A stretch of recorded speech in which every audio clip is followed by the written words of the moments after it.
Welcome back to a momentous episode of the VHS Vault. I am VHS Chase. That is Jason Roy Caston, of course. And it's momentous, Jason, because we are ending the journey of these two franchises, Aliens and Predator, up to date. Mind you, this is January 2025, up to a certain date. And we're ending it with Aliens versus Predator 2 Requiem. Sorry, I just threw up in my mouth a little bit. You just reminded me of what I just watched. I don't think anything needs to be said. I think you just said that perfectly. We'll end the show. Thanks for watching, everyone. Okay, thank you for watching. Be a Patreon. Oh God, they want us to talk about it. Oh my God. We got to face it head on like brave soldiers. We've entered the arena. We've got to fight our way through it.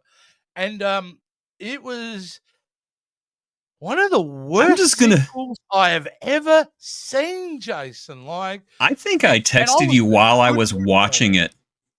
I texted you while I was watching it with the words, "Oh God, it's actually worse than I remember." It is. Now I gave it grace the first time I watched it. How did I do that? This time I'm just like, I don't even know who the main character of this disaster is.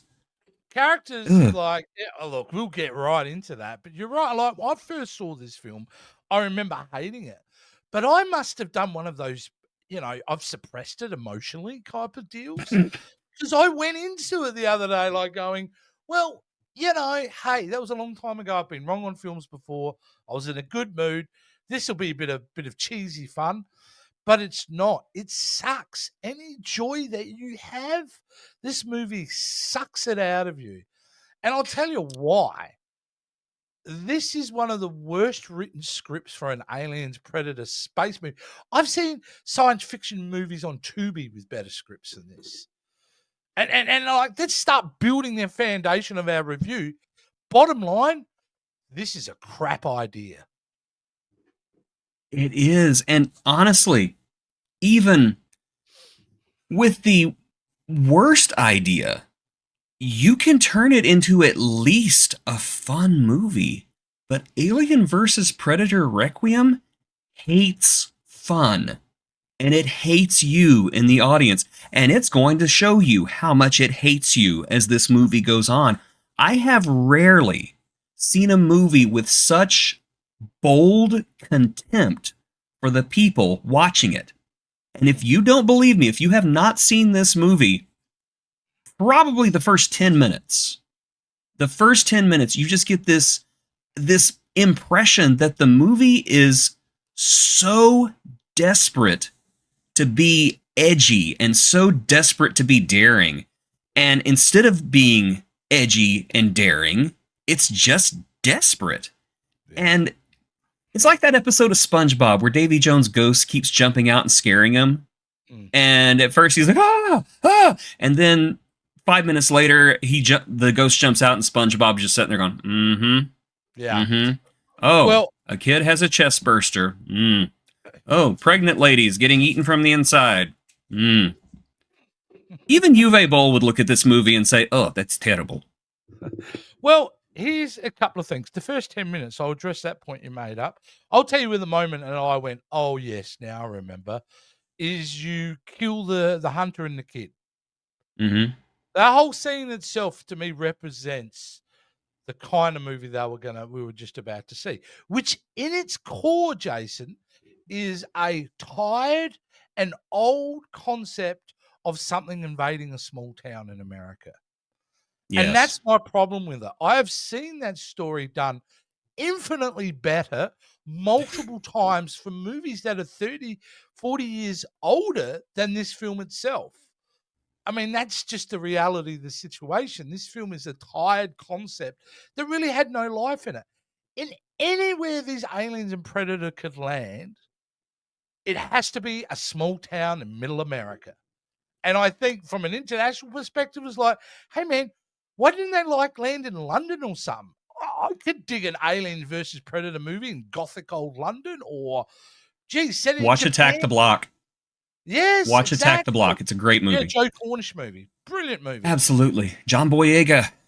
But they're not even trying at this point. That's where the insult starts to come in, right, Jason?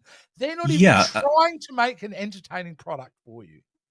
no, they're very low effort. Alien versus Predator Requiem is Critters. It's a Critters remake. It's just the critters are bigger. Yeah. And the cast, you just want to see them all die. Yeah. That's it. Yeah, And as for the cast, whenever earlier I said I don't know who the main character is, I'm not kidding. This script is so aimless and it is so badly written that you honestly very rarely have an idea of who you're supposed to be following. The only guy I could think of was maybe, that tired old stereotype, because they're all stereotypes, of the anti-hero, the bad boy who's come back into town after being in jail. He was the only one who I thought, but I'm not even convinced of that either. I don't think he was the lead, at all. The cop? I'm just thinking that whenever I was watching this movie, I forgot which brother was which half the time. Yeah. Like, which one got out of prison? Which one has that? And you want to know why? Another reason why it was so hard to figure out who to follow? Because you couldn't see anything. Because the lighting people apparently took the day off. It's not that hard. They look like this. They're the big bright things. Shine it at other things, and you can see things. I swear the people who lit this movie also lit the battle in the Battle of Winterfell in Game of Thrones. Just made it all dark. I wanted Melisandre to come over and light a fire just so we could see some stuff. I know, it's hiding the bad special effects. I know. But you know what? By gosh, we need to see something. Even whenever they go inside, you know what they got inside? They got lights! Turn the lights on! Well, that is true, because when you do see the aliens, Jason, and you do see the aliens more so than the Predator, it looks plastic. It looks plastic bad with gel on it. That's exactly what it is. And it's bad. It's really bad. But it's not only it looks like this. It's a bad special quality. effect. Yeah. It's not even the quality of the characters. It's what we're doing with these characters throughout the movie. But I mean, honestly, this feels like really bad fan-made story. And why they thought the Predalien was a good idea baffles to me at no end. He never made an impact as the villain at all. He never really seemed like a really huge threat. But and it was just off. And we have to go through literally 70 minutes of poorly written and performed crap. I'm just going to say it is just, quiet talk to running away to quiet talk to running away. We're not learning anything interesting about the characters because they're so stereotypical. You can't be invested in characters so weakly written. This is... if I was in university teaching filmmaking, I would show this film as an example of everything going wrong, because it's that much of a disaster. So yeah, I completely agree. This movie is just egregious and heinous and anus and everything inside and outside of it. I'm just shocked. I don't know. I've seen this movie once before and it was in theaters. I guess I just got it in my head. Well, surely it's not as bad as you thought it was. And it is. It is just as bad as I thought it was. It is worse than what I thought it was. The second viewing actually made me hate this movie even more than I already do. And that is something, because I hated this movie a lot as it was. I think whenever, 2007, whenever this movie came out, I declared this the worst movie of the year. And yeah, here we are. Here we are so many years later. I stand by that. Alien vs. Predator is not only... Yeah, it's not only the worst. It's not only the worst movie of that year. I would say it's probably one of the worst movies of the decade. And given that this was the height of Uwe Boll's rise in Hollywood, that says a lot, because you could at least enjoy his movies ironically. You can't enjoy this movie, ironically, because there's nothing. There is nothing in there that brings joy. Even because everything that might be unintentionally funny is either too dark to see or it's just buried in averageness. There is nothing in this movie that rises and makes itself better than anything else. It's just everything is gray and level. It's like a cesspool with a thin layer of water on it that is unbroken. I don't know. I don't know how much more of a graphic depiction in your head I can make other than that. But this movie is just, it makes me angry. This movie makes me viscerally angry. I'm struggling to understand how this thing got through test screenings. Like, how I don't think they had any. Yeah, like they mustn't have, because like anyone, it's just, how can a film with such a simple idea be so confusing to follow and watch? You know, you talk about how dark it is. It's also how they film it, Jace. We've either got wide shots that cut to real close-ups. And with so many, like sometimes we're getting maybe 12 or 15 frames of a shot and then cut to all to bury the bland, to try to bury the blandness of it. But I'll ask you this question, Jason. How does this movie really end? I can't really tell you. I think it someone blows up. survives. Yeah. Okay. So either the younger brother or the felon, I can't remember which one was which, somehow survives getting tailed by an alien. And even though everybody else has been killed instantly, somehow or another, they manage to get him to a helicopter, which then crashes after the city gets blowed up. Yeah, but tactical. And he's still okay. He's just in there going, ow, that really hurt when he stuck that thing in my backside. My goodness. They then I didn't care for it. The audacity to think that they were universe building with this pile of dog feces by giving us an after credits scene. Well, a final scene. I don't know if it was after credits. It was right at the end, where we was at the end, yeah. Miss Yutani. Yes. Miss Yutani. Yes, which at that point I'm just kind of wondering, who the hell cares? Who cares? Even if this had been a good movie, even if it had been a good, decent, entertaining movie, I would not have cared about Miss Yutani. Who cares? We've already had Waylon. What were they like a couple? Were they a thing? Were they business partners? You know what? I don't care. I simply do not care. Not when you deliver such a dour ending. Yeah. Because as you've said it, the ending is everybody dies, except for these couple of people who survive at the end, which we don't care about. But it's a very dour ending. Yeah, the ending is basically almost there for a while. It's a shot-for-shot ripoff of Aliens. Yeah. Whenever the helicopter's leaving the city and it's starting to blow up, it's Aliens all over again. They even ripped off an Alien movie for Alien versus Predator. This movie just chaps my butt. Yeah, and we watched The Predator before this, so yes, that's how bad. I would rather watch The Predator 10 times before I watch this movie again. I agree. At least The Predator didn't make me this mad. I want to go punch a wall. It's unquestionably the worst out of this two franchises we've spoken about, and now they've intersected. This is the worst film out of either of those franchises. Not by a little bit, Jason, by a significant amount. This is the Batman and Robin of Alien and Predator movies. I don't even think Batman and Robin deserves that insult. I honestly don't. I think that's a bad movie, but even this thing. And the thing is, look, I get it. I'm a lot more forgiving when it comes to independent, low-budget fare. You've got $3 million, you're making a little sci-fi movie. Of course, the special effects will be limited. Maybe the performances will be limited. Hopefully, you've got an interesting script.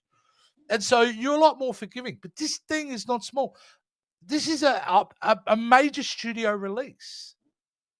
With multiple, like when they marketed this film, it was on 1,500 screens. It was a big global push. This thing they were selling us was rotten to the core. And that's what makes me angry too. It's one thing if you're a little independent film just trying to make your way. It's a different thing when you have something being delivered to you like this. It's shameful, and it's certainly the reason why they went so different when they made the next movie after this, which was Predators to come out, where they screwed it up so bad. We're nowhere near planet Earth for this one. We're taking our stuff off world because it was that bad. And yeah, like, what can I say? It is the darkest for a sci-fi, for a Generation X who was into this stuff long, played the video games, read a couple of comic books, loved the idea and concept of it, can tolerate the first one.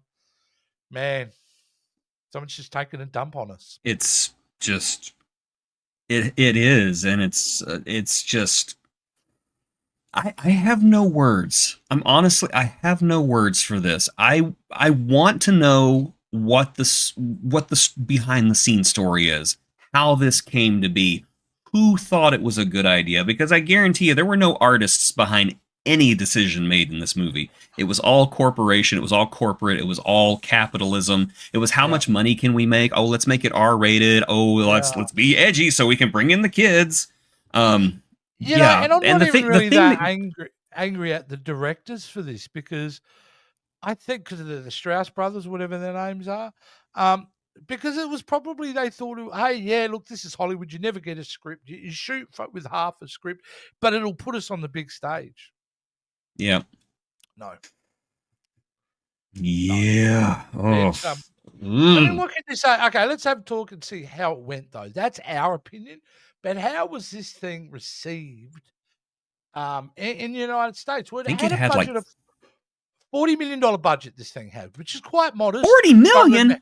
But buy some light bulbs. Yeah, but they would have had a lot of the special effects in place. They probably had a few aliens. Like, there would have been stuff that brought that cost down. And the fact that they shot it in the back lot, clearly, there's another reason. It made, surprisingly enough, $130 million domestically in the US. Shut up. In 2007, that's a hit. That is. That's crazy. I always thought this thing was a huge dud, but it made money, and that makes me even angrier.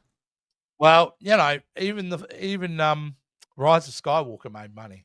So that's true, but you know what? I'd rather watch The Rise of Skywalker than watch Alien versus Predator. This makes Rise of Skywalker look like The Last Jedi. And I loved The Last Jedi. We both do. That is a movie we will attack it one day. It's a big thing to tackle, to go into Star Wars world, because I refuse to do it unless we do the 2 Ewok movies as well. But we got to do it. You got to do it. Only if we do the holiday special too. Oh, of course, it's canon. We've got to do it. It's canon. It has to be done. Life Day. Absolutely. I'm all about Life Day. You want to hear my impression of a Star Wars fan? Life Day after seeing this. You want to see my impression of the Star Wars fan? Here we go. All right. The Force Awakens was too redundant. It was too much like what we've seen. We want something daring. We want something original. We want something that'll challenge us. Last Jedi. Ooh, not like that. We want something safe. We want something conservative. We want something that we've seen before. Rise of Skywalker. Ew, not like that. I very rarely Star Wars fan disagree with Mark Hamill, but I did on that. I thought he was wrong in his concept of that, but that is for another day. Yes. But even what your opinions are on those films, mate, they will never stoop to the low of a film like this. Never. No matter what Star Wars content has been put out there, no matter what you think of it. Like, it's unbelievable. It actually reminds you, Jason, it's kind of a miracle that we even got any more Predators and Aliens movies after this film. It really is. It really is. I mean, using a Star Wars analogy, as far as Star Wars movies go, this one isn't even the holiday special. This is Hardware Wars.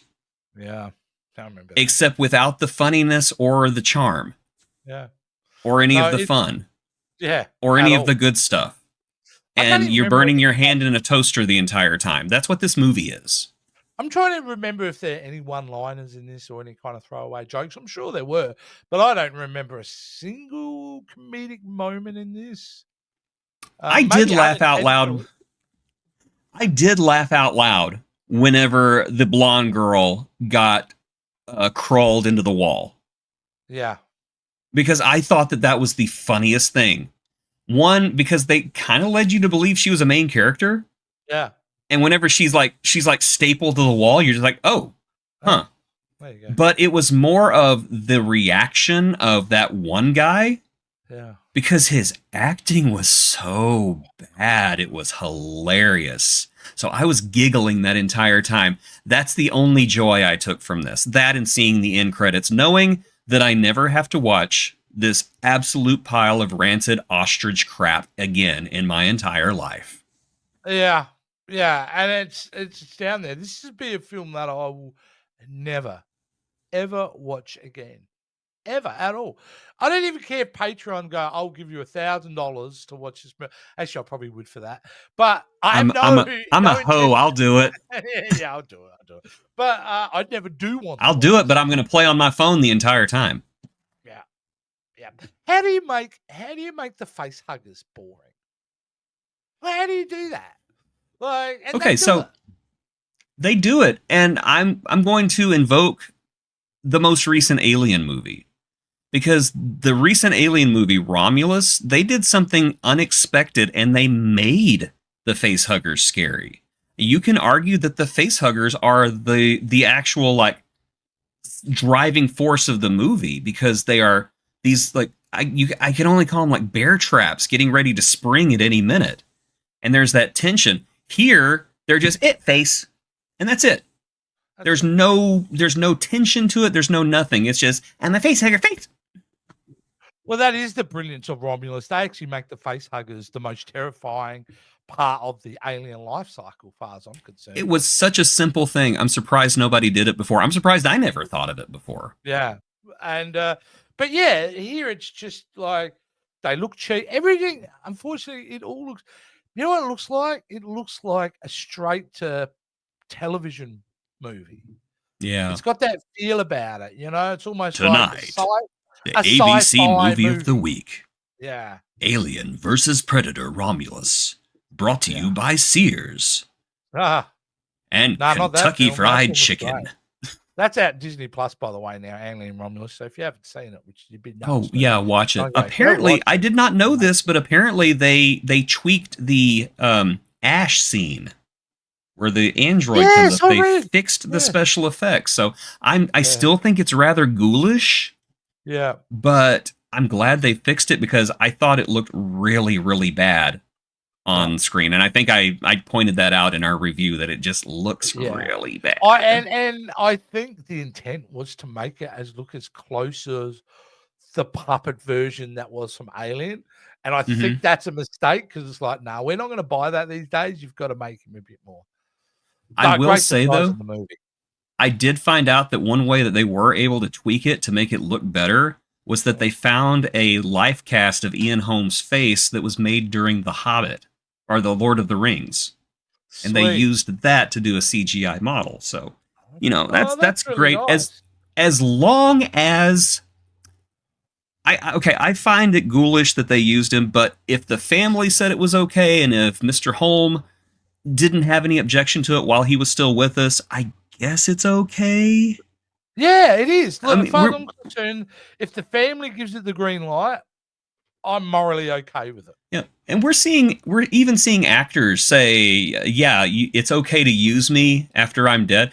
James Earl Jones, for example, probably about a year before he passed away, he sold the rights of his voice to Disney and said, "You can use this in AI. It's fine. Give me money and you can give me money and you can do it." Not stupid, because he's left it all to his family. Yep. And what's he going to do with it? You know what I mean? Unless he's up in heaven and he's like, you can't get in, you sold your voice. But what do you mean? What do you mean? Can I, no, we've got to let you him can't in. hear. Take this voice though, Mr. Jones. You can come in. Oh, thank you very much. Yeah. That's got to be weird. I can't imagine like losing my grandmother and then turning on TV and she's selling chicken nuggets at McDonald's.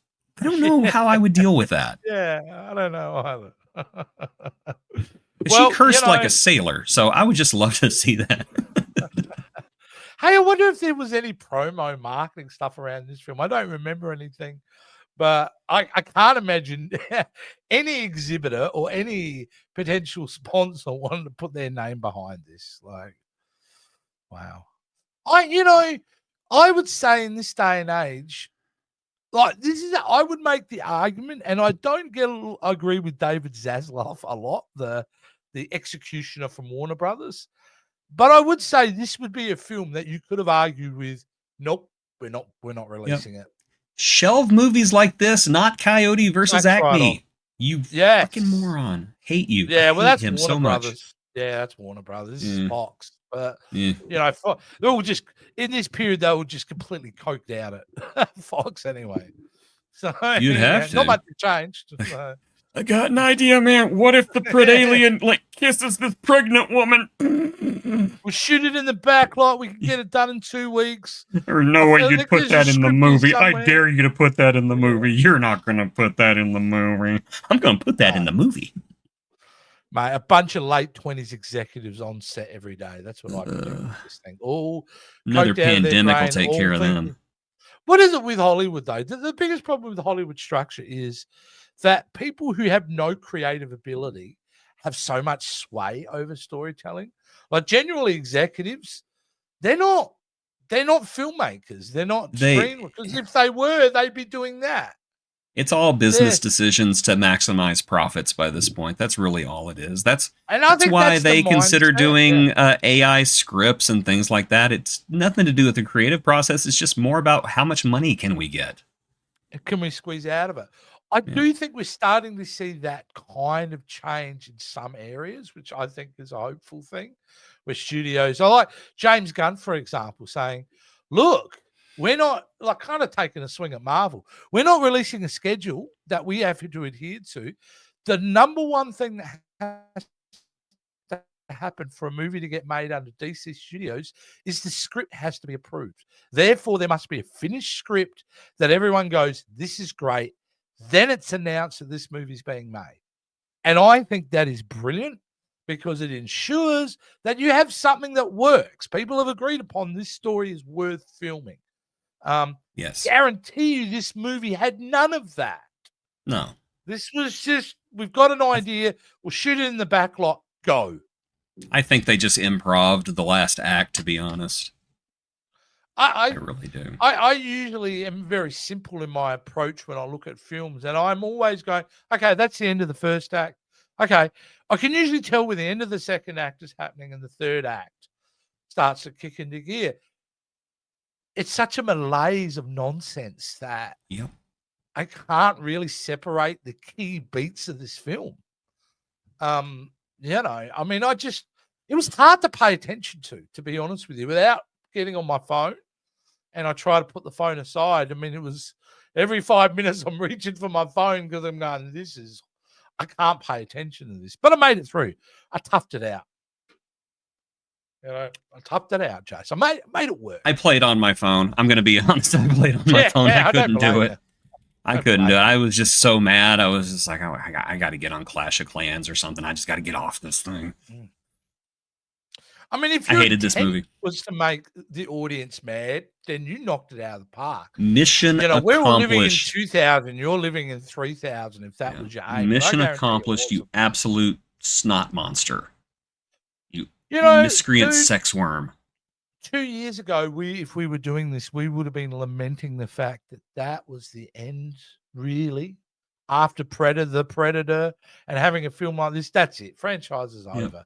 But thankfully, we live in a time that in the last 2 years, we've seen one of the best films for each franchise be released. Indeed. And we are living in it. Yeah. And it just goes to show, never count them out. That's right. We're living in a period of hope. We know there are multiple Predator films coming. We've got an Alien TV series coming down the pipeline. We've got a sequel to Alien Romulus coming. There's lots of good stuff down the pipeline. And I need it because right now my soul has been darkened from this experience. Yes, I feel like I need a colon cleanse right now just to get this movie out of my system. But needless to say, I can't wait to never watch this pile of shit again in my entire life. I agree 100%. You did kind of mention we do need like a colonic really way to flush it out of Yeah, our you just system. need like a with a fire hose on full Well, that's blast a- with a well, fire how are we hose. going to do this? The only way to do this is need to talk about what we're watching next Very on the well. VH. What are we watching next? I don't even remember. Is it my I pick? can't Because if even. it's my pick, I remember. I think it's your pick, sir. Okay. Well, So, ladies and yeah. gentlemen, it is time that we switch to a genre we have not tackled here on the VHS Vault yet. And I hope that you will journey with us into a magical world of princesses and musical numbers and animation, because we are going to the golden age of animation. We are going all the way back to heavy metal. Yeah. Wow, So, what an interesting pick. It was your pick. I was really shocked that you went down this pathway. I have fond memories of this film. This came out at a time where I shouldn't have been watching it. But yeah, I'm delighted to go back and check it out again. this movie probably led to a lot of sexual awakenings in young children. And I will say right now, there's one segment on there that is probably one of the most terrifying animated sequences of all time, and probably one of the scariest sequences of all time. Yeah, well, you'll have to join us as we go and as we get heavy with metal. Yes, exactly.